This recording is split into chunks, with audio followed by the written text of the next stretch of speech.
fakkeenya mana qulqullummaa irraa if darbe gizee jeen sila if darbee jiraate ajaja isaa godhe inni darbine if hin darbine kanaafu qorumsa dabruu dhaqe malee qorumsa kufu hin dhayne nachi akkuma barsiisaan gaafa qormaata si qoru ati ajajamtuuf sana Yesuus isaaf ajajamaa ture hin jenne amma ati dhaqee qoromeef yoggaa qaramuuf seexaanni qorumsaan isaa dhiyeessatti kufee jechuu seexaanni arri masgiidaa sakatu kanaafu seexanni bakka seexanni taa'ee jedheen taa'ee monteenya Yesuus taa'ee fi qorumsa gizee barsiisaan bakka tana taa'ee qorumsi hin akkuma qoromtu bakka ni ta'e deebisaa namni ilaalamu seexaanni kufe moo kufne amma bakka kanatti seexaanaan ajajame moo hin ajajamne Yesuus seexaanni namni si qoruudhaaf barsiisaan gizee si qoruudhaaf dhufe yoo kursii irra taa'e siin jee kursii irra hin teessu kanaafu akkuma barsiisaan na ajajutti seexaanni isa ajajaa ture jechuu Yesuus seexaanni ajajuu miti kun fedhinnaan ajajameef siin jechuu jira akkuma inni godhu laaluudhaaf ajajame seexaanummaan fedhumuma isaatiin seexaanatti isa ajajaa tureemi fedhinnaa isaatiin beekaa if gabbuusee ajajameef malee kun kan seexaanni aangoo irra qabaateeti miti obboleessa adda siyaa bahu beekaatumayyuu haa ta'u Yesuus Kiristoos seexaanaan ajajame moo hin ajajamne kun ajajamuun jaamama barsiisaan gizee bakka tana taa'ee qoromisiin jee akkuma qoromtu taa'eef garuu fatanaa isaa fuudhamuudha moo ni ilaalama. Barsiisaadhaaf yoon taa'inaan jennaan an taa'e qoy barsiisaan taa'inaan jennaan yoon taa'e barsiisaadha ajajame moo hin ajajamne an ajajamte ati kanaafuu Yesuus illee akkuma barsiisaa ajajamutti ajajameef moo hin ajajamneef ajajameef fooniin jira waan ta'eef rakkoon qabu kuni allaqe kanaafuu waaqa seexanaan ajajamu otoo qabdu akkamittiin muslimni maarree jettare akka nama waaqa intinaa qabu waaqni kee bar seexanaan ajajamaa bar seexanaan ajajamuu miti kun siitu jee malee seexana kuffisuu dhaqe fiifu seexana 0 amma akkamitti isa baafte dubbise seexanni akka dhaqee masgida dhaqee salaatu ragaa naa kenna kuno si guddisa jinni tan beenu ergamoota abaaraman keessa lakkoon ergamoota abaaraman tokko sadaffaa keessa ragaa naa kenne seexanni masgida dhaqee sagada kan jedhu ragaa naa kenne ergamaa jinnii fi isin bakka jettu si garsiisu ergamaa jinnii fi abboo waan siin jedhe seexanni masgida dhaqee salaata jette ragaa naa kenne kuno si guddisee jiraas baasi agarsiisi yalla jinnoota keessaas kan salaatanii jira ja abboon agarsiisi kan salaatanii jira salaatu kan jette san ragaa naa kenna ragaa masgiduma dhaqanii salaatan eessa dhaqarree bakka biraa eessa qaban ragaa naa eessa qaban bakka biraa maalumaaf jinniin quraana keessa galte jinniin ergamoota abaaramanii warra silaa tokko sadaffaa rabbiin samii jannata keessaa buuse maal godhuudhaaf jinniin rabbu innummaan kun maddanaa baas maal godhuuf jinniidhaaf bu'e ragaa naa kenne maal godhuuf ragaa naa kenne ragaan ni jira quraana keessa akka biyyee jira waan siin jedhe lakki amma fakkeenya ragaa jechaan oolan ergamaa jinniif isniiti muka jinniif isniiti mina biyyuu Muhammad abboo seexanni masgida keessa salaatan kan jette ragaa naa kenni siin jedhe yeroo hedduu irra deddeebitee nan si gaafadhe mana si gaafataan jiran yeroo shanii ol akkas irra deddeebite eega ergamaa jinniif isniiti seexanni masgida keessa salaatan kan jette ragaa dura dursoo kana yoo deebifteen san ragaa naa kenne ergamaa isniiti muka jinniif isniiti miti kana naa ragaa naa kenne ergamaa jinniif ta'uu ragaa nabiyyuu Muhammad ragaa naa kenne ergamaa jinniif isniiti kan jette ergamaa fi jinnii fi isniiti miti kana yoo ana addabaaf dabase bakka san si ragaa naa kenne isuma ragaa naa kenne ergamaa jinniif lakki ergamaa jinniif isnii ta'uu isaa dura na addabaas afaan keetiin dubbadhu naa kenni siin jedhe ragaa naa kenne isuma iyyuu ayyee isa masgidaa dhiisee ergamaa jinniif rakkoon qabu bira rakkoon hin jiru ammaan baasee si garsiisa ergamaa jinniif isniiti muka jinniif isniiti miti ergamaa jinniif kan jette iyyuu ragaa naa kenni siin jedhe bar ragaa siifiin kanna san siifiin kanna dura afaan keetiin ragaa ba'i dura afaan keetiin situ jechaa iraami ragaa naa kenni siin jedhe ragaa lakki ati amma waan kana niin sobe moo dhugaan dubbadha ergamaa jinniif isnii ta'uusa yoo ati ragaa naa kenni siin jedhe ergamaa jinniif garsiisuu jiraam ergamaa jinniif isniiti lakki siin garsiisaa bar boodarra agaruu ati afaanin dura dhugaa boo qabda waan kana dura ragaa fidii siin jedhe dhooyisumaa barbaadda ragaa fidii kunoo ana wajjin haasa'u jirtaa mi fidi ragaa siin jedhe maal taatisa akkanumaan isaa fiduu barbaadda ragaan barbaachisu bar kun waan addunyaan guutuun irra walii galte Muhammad afaan isaatiin jee ani ergamaa jinniif isniiti jee Jinnoota keessaas kan akka keenya salaatanii jiran jee. Isaan sun obboleeyyan keessanii jee. Obboleeyyan jinnii. Ragaa fidii siin jedhe. Abboo ragaa fidii. Maal ta'e gurbaan? Jeemoon ergamaa jinnii fi isniiti moo ergamaa jinnii fi isniiti miti. Kana qofa adda naa baasi dura. Ichi booda hunda siin ragaa siin jedhe. Hunda siin garsiisaa dura kana afaaniin dhugaa bahi. Ergamaa jinnii fi isniiti moo qosanii miti. Wayi. Abboo ragaa fidi aloo ragaa fidi. Aboon arragaan na bira guutuudhaan. Ati jalqaba irratti. Niin baasa. Niin baasa garuu dura duursu. Maal ta'e gurbaa? Yalla. Dura duursu ergamaa jinnii fi isniiti moo ka jinnii fi isniiti miti. Akka quraanii juutu. Abboo reefuu kijibde waa meeqa kijibuu jirtaa bara waa meeqa kijibuu. Hin kijibu maaltu na kijibsiisa maal harkachuuf hin kijibu siin garsiisa ragaadhaani. Ragaa fiduu dandeessaa? Niin danda'ee wanta jechuun moobaayilii jirre ammaan tana kuteetiin si fide iskiriinshot godhe. Moobaayilii si fide jirre waan ati dhaloota jiilii jaarraa 21 taate dhaggeeffadhu.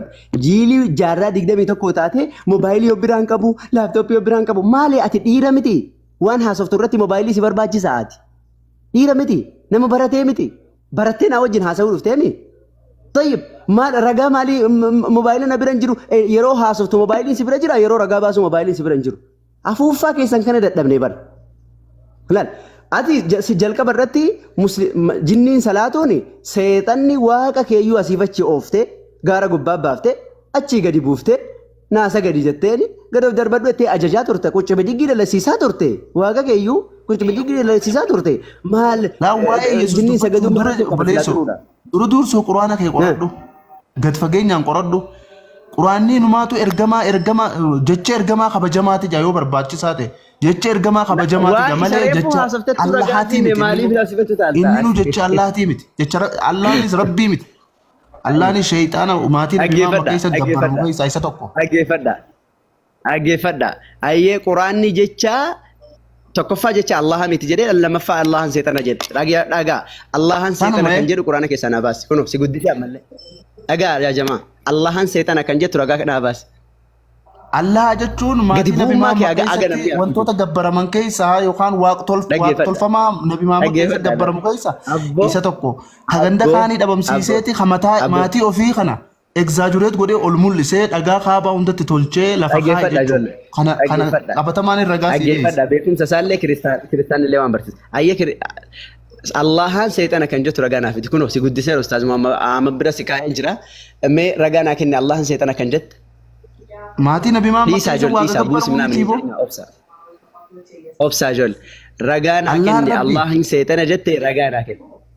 Ragaa waliin kana tokko na dhagaye.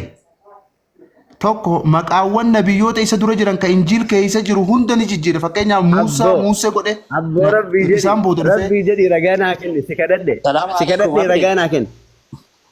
Aba ragaa guutuutiin si dhiyeessaati ragaa jecha maaltaame ragaa malee naasawani waan hin dubbisarraa hin naasawan. Namicho hin dhaga'ama obboleessoo eenyudha maqaan kee nebiyyiidha. Aywa dhaggeeffadhu wanti raasaamaa jiru waan amantiidha. Dubbiin amantii dubbii sensitiiviidha. Amantiin ragaa irrattidha kan inni hajamu. Fakkeenyas tokko siif haa kaasu. Amma fakkeenyaaf ati kiristaanasaa ni galee kiristaanati. Waa deebos. Abdii dhiifama. Rakkoon hin jiru.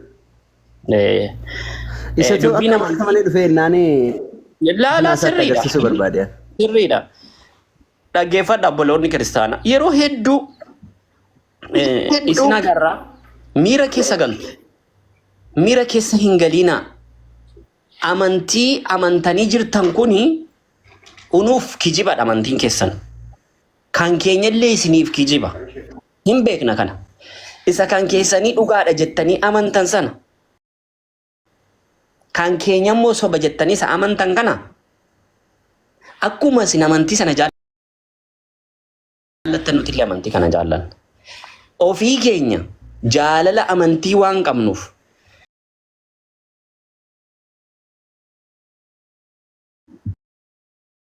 akkasin jettan jechuu hin dandeenyu. Nuti amma inni Allah maalidhaa jedhee dubbate. quraana keessaa ragaa fidii yookaan waan kana dubbatti waan kana fidii jennaan no hin jiru. Itoo nuti fakkeenyaaf Yesuusiin yookaan Iisaan fakkeenyan jedhaa jira. Inni diqaalaadha yoo jenne akka ijaan ilaalamu kanatti sirriidha. Ituu gara ragaa quraanaa gara ragaa wangeelaa hin deemiin akka ilaalamutti akka ijaan ilaalamutti ilmoon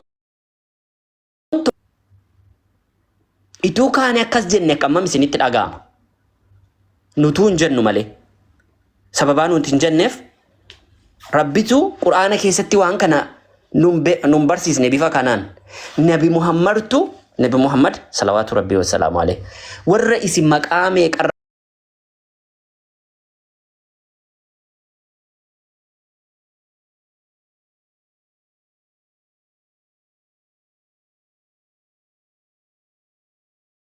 yaa muslimtoota bakkatti Isaa yookaan Yesuus Kiristoos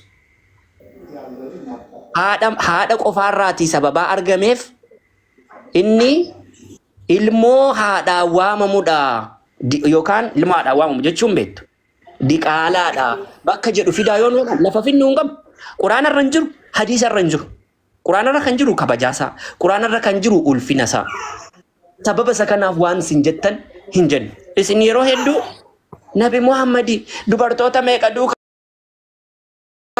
sagaagalummaa Anilatti amma nun barsiisiniiti mee gaafii fi deebiidha jirra. Okay. Baga nagaan dhufte barsiisatti seenaan jiruun baga nagaan dhufte cufatte minuutii godhattee turte dhaggeeffadhu. Gaafii nan si gaafadhu kana naa deebisi. Elaa kun ammas itti dawwalame. Warra ragaa kennuu fidhataa yaa Rabbi. Waadha darbataa fi jiru. Laan buusiin haqaa.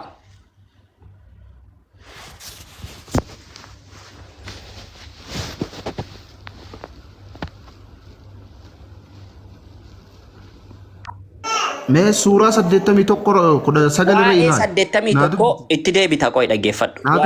Waa'ee ragaa dhiyeeffadhu naan jedhu. Jalqaba dhaggeeffadhu. Waan ofii kaasote dhaggeeffadhu. Teenyee si dhaggeeffataa turre. Amantiin kabaja qaba, ulfina qaba. Waan barbaadetti amanuu ilmi namaa mirga qaba. Ani wanti si gaafadhu na dhagaa jirta? Hin dhagaa. Eeywa. Ituu ka'ee namni Islaamaa tokko Yesuusiin diqaalaadha jedhe maalti sitti dhaga'ama? Ani isaatu gaafataa san goota akkanatti hin dhaga'amu abbichumaa gaafataa ani fakkeenyaaf. No maalti sitti dhaga'ama? Kiristaanni osoo Yesuus arrabsitaniis osoo arrabsaa ooltanis kiristaanii sinitti hin dubbatu dhugumaan dubbadhaa miti. Na dhaggeeffadhu ka. Maali abbaa gaafatu qaba yoo inni fakkeenyaaf waaqayyo ta'uu baate yoo waaqayyo ta'e isumas hin gaafata. Mee na dhaggeeffadhu takka. Mee na dhaggeeffadhu. Mee na dhaggeeffadhu. Ayyee. Eeywa. Ituun kee akkas Sensitive hin ta'inaa isin wamuun daafu. Maal jette? Sensitive hin ta'inaan jee Muhammad yootiin dhugumaan ergamaa ta'e rabbiin irraa nu gaafataati isin isaan quuqamin akkatti hedduu yoo inni dhugumaan ergamaa rabbii ta'e rabbiin isaa nuu ni gaafata yoo nuti arrabsine jechuudha. So isa qaba jechuudha nuti nabi isaan dhuguma waaqayyo yoo ta'e yoo isa arrabsitan innummaa naas hin gaafatu ammoo dhugaa jirtu wali garsiisu kaayyoon keenya hin haarina jechuudha hin haarina.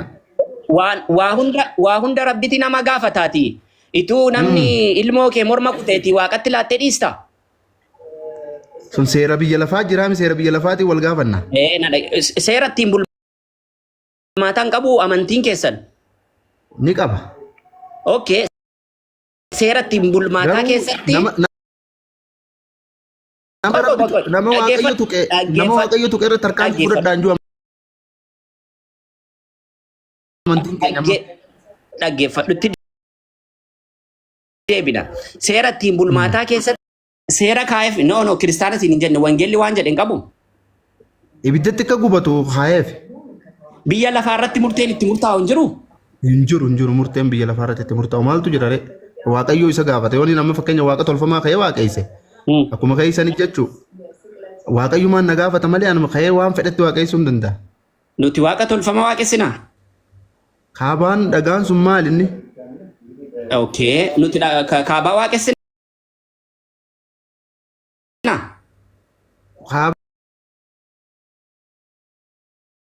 Garagala waaqayyo isa jaayinuu amma jidduu tana albaqaraan dubbisaa jira.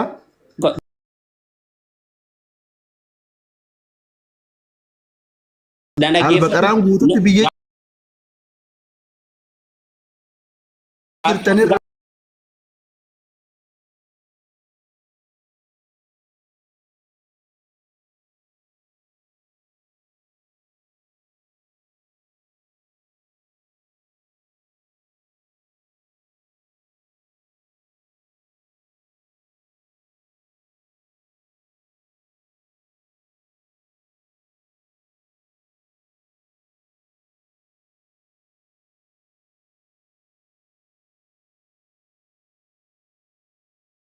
agarsiisuu deemuu bar wanta jette didde. Ragaa fidi. Ela dhageessaniitu miti. Ragaa fidutti Allaan waaqa tolfamaadha jedhe. Ragaa. Fidi ragaa. Si eegaan jira. Dafi.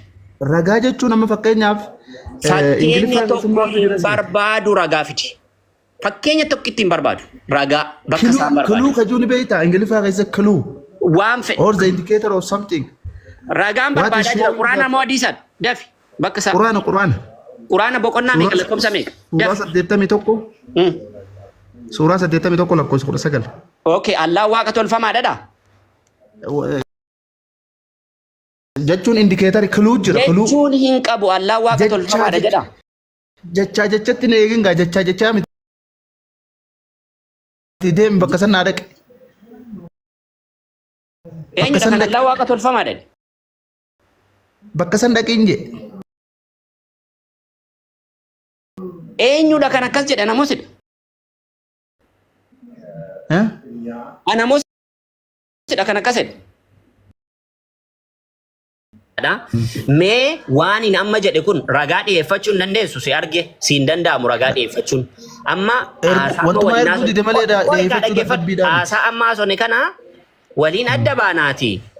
Allaan waaqa tolfamaadha jedha qura'aanni keessanii boqonnaa akkasii jette dhiyeeffadhuu jennaan dhiyeeffachuu hin dandeenye. Dhaggeeffadhu. Waan hin seedhe dhagaartaa? Ati dhugaatti namantanii? Dhugaaf ragaan baatanii? Mee akkaan jee? No, dhugaaf ragaan baatanii? Dhugaaf ragaan hin baaya. Eeyyee galatoomi dhaggeeffadhu.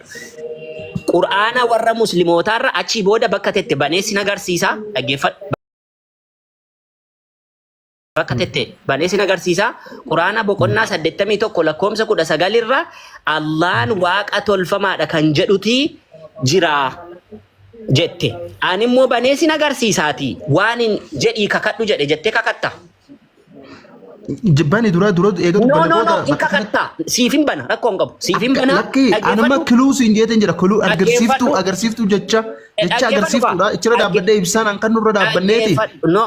Ibsaan kan nurra dhaabbanneeti. Waa dhaggeeffadhu dura dhaggeeffadhu.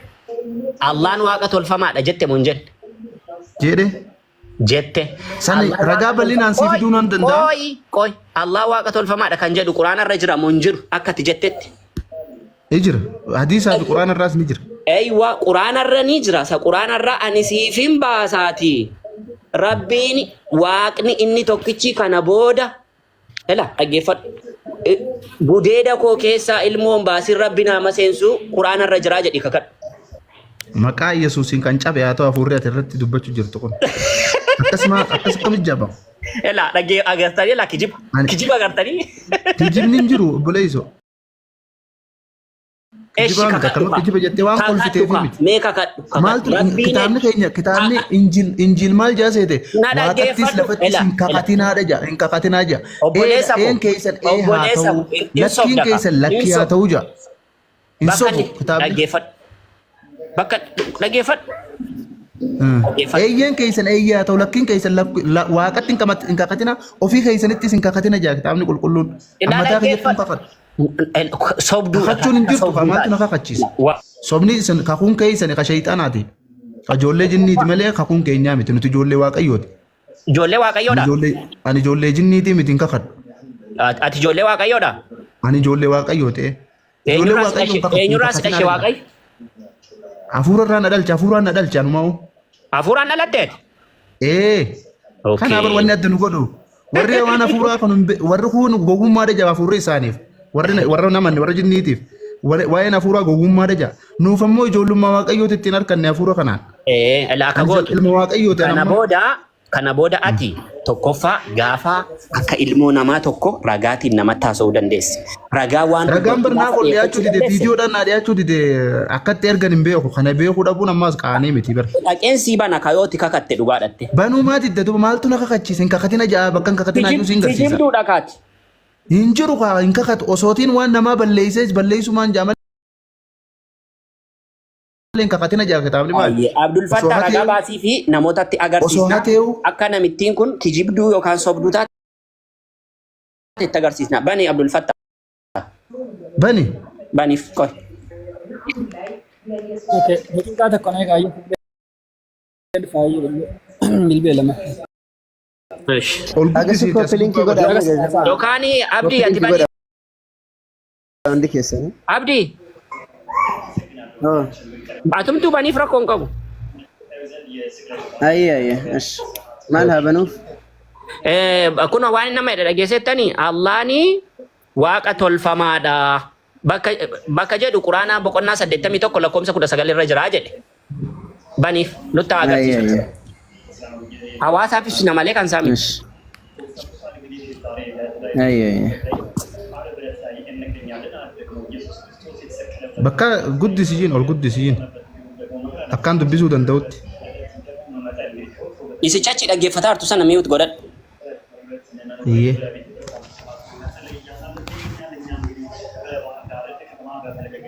Ayye dubbis.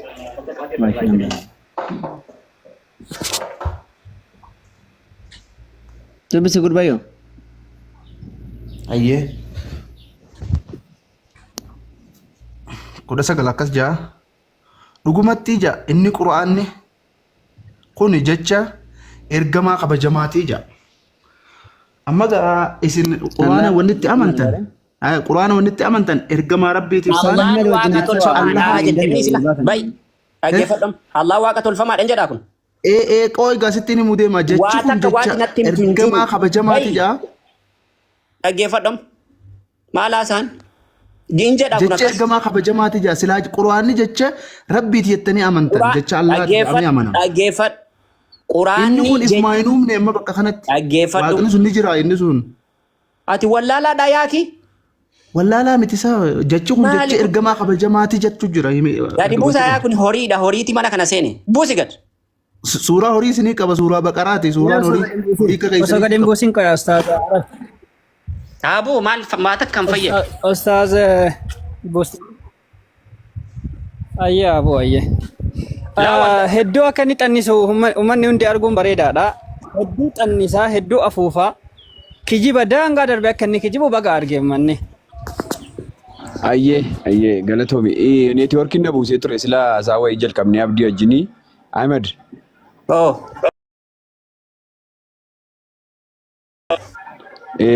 Waan ta'e tokko si gaafadha. Neetwoorkiin na buusee tun gaafachaa jiru. Suuraa 43 lakkoofsa 61 hanga 63. Xumurree jirra. Dhiifamallee naa godhi. Xumurree jirra isa kana. Waan ati dubbatte guutuutti akka kijiba ta'e waan Nabiyullah Isaa alayhi salaam otoo taane waan inni dubbataa jiru waan guyyaa qiyaamaa akkasumallee karaa Rabbii subhaanahu wa ta'ala Nabi Muhammadiin hordofuun akka karaa dhugaa ta'e xumurree biraa gallee jirra. Amma Ustaaz Ahmad gaaffii Islaama Kiristaanummaa irraa qabdan gaafadha. Gaaffii sadii ol na gaafatee hundayyuu akka gaariitti kabajaadhaan ulfinaan deebiseefii jira. Amma gara macaafa darbaati waan gaafattan irraa yoo gaaffii qabaattan irraa gaafadha. Xumurree jira sirriitti. Waa Abdul Fattaan dura waan amma obboleessi keenya inni duraa eenyuun obboleessa keenya nama akkasii obboleessa koo hin jedhu kun. Rabbiin isaa qajeelchu. Dhaggeeffadha obboleewwan. Namoonni kiristaanaa dhaggeeffadha. Namoonni kiristaanaa dhaggeeffadha.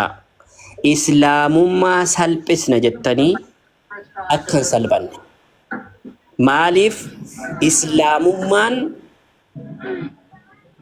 sibiila rirmi nyaachuu hin dandeenyedha. Yookaan sibiila hin dandoonedha.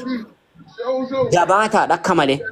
Sababaansaa waan dubbatu hundarratti ragaa qaba. Waa yeroo gaafatu ragaan gaafata yeroo deebisus ragaatiinidha kan inni deebisu. Allaan waaqa tolfamaadha jedhee Quraana boqonnaa 81 lakkoofsa 19 dhiyeeffate. maal kan jedhu dhimma qur'aanaati waa wal qabatudha malee kun dhimma qur'aanni jecha rabbii ta'uu kan wal qabatudha malee dhimma Allahan waaqa tolfamaadha jedhu miti. Akka isin kijibdan akka isin kijibdoota taatan kanarratti of ilaalaa. Tokko kana qabadhaa. Inni lammataa nuti ituu isin waan feetan jettaniiti. Akka nuti yeroo isin Allahan waaqa tolfamaadha isin dhagaaf sagadduu Nabi Muhammadii maarriyyeedha akkas godhe yeroo jettan akka nuti Yesuus hin arrabsinuufidha miti. No, seera qabna. Rabbii Isaa yookaan Yesuusin erge sanatu seera ittiin bulmaataa lafa nuu kaa'e. Nabiyyi kamiin waa jechuu hin dandeenyu nuti. Ituu isa xiqqeessuun nu barbaachiseeti. Waaqa birrii 30tti gurgurame jennee guyyaa hunda ajandaa godhataa oolla. Waaqa birrii 30tti gurgurame, waaqa birrii 30tti gurgurame, waaqa birrii 30tti gurgurame inni ajandaa godhachuu dandeenya. Hin garu. Maaliif suuta jennee haalaan amalaan gama dhugaatti si waamna malee isaan isin waamna. Isa dhiisi. Amma dhiisi isa footoo namaa gadi galagalchanii kan iyyaa oolan jiru waan ta'eef isa waa'ee isaa yandaa isaa dhiisi amma waa'ee isaa gaaffii biraatti dabarraati. Waa'ee gaaffii ibsa kennaa jiru waan ta'e waan inni kijiba irratti ibsa kennaa jiru yeroo takka jalan dubbatin Yesuus. Yeroo takka jalan dubbatin. Ituu kaan akkas jenneeti sammuu sin naannessuu dandeenya. Garuu haalaa fi amalaan isin waamna. Rabbii keenyatu Quraana keessatti haala kee tolfadhuuti bareechadhuuti as waami jedhe Nabi Musaatiin alayhi salaatu wassalaam. Nabi Muhammadiin illee wa innaka la'alaa khuluqin aziim. Haala bareedaa, haala gaarii, haala jabaa siif kenne jedhe Rabbi.